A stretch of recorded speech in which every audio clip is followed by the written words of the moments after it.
作家陈雷是伊的笔名，本名吴景阳，是新西人、医师，故乡伫台南麻豆。1939年6月27出世。细汉时大部分踮台南，对陈雷写作的背景、题材等等影响真深。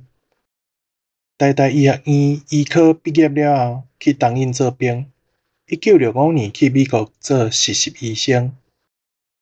尾手伫加拿大读免疫学博士出业，伫遐和因牵手张明美女熟识识，伫1969年结婚。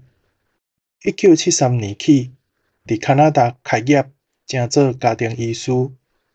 2025年，伊86岁生日迄天，伫加拿大过身。陈雷先44岁，1983年迄阵才会晓写台语文。早期捌用中国语写小说《毕加村》，是头一本写228大屠杀的小说，自由时代杂志社出版。毋过伊写了煞感觉用中国语写这实在真碍眼，就想办法要用台语写。因牵手甲讲有白话字通写，就拜托人为台湾寄教材，家己自学，一下就学会晓。1986年起发表的文章，就全部改用台语文来写，伫台湾通信发表上济，内容甲文类真闊，有台语文运动的论述，嘛创作诗、剧本、小说等等。短篇小说上济，差不多逐个月拢有，嘛互伊成做习惯。1991、1992年，嘛伫台湾公论报发表中篇小说《李石头的古怪病》。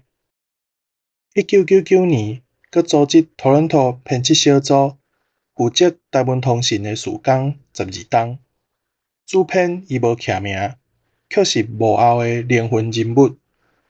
2008年出版长篇大河小说《乡事簿记》，是伊一生上重要的著作。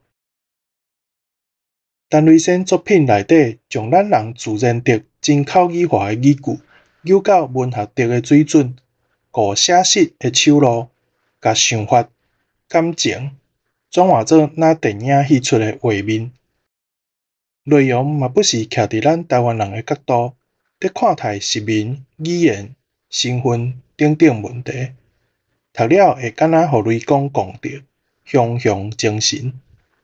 对台语、台语文学、台湾文学的想象，嘛会完全改变。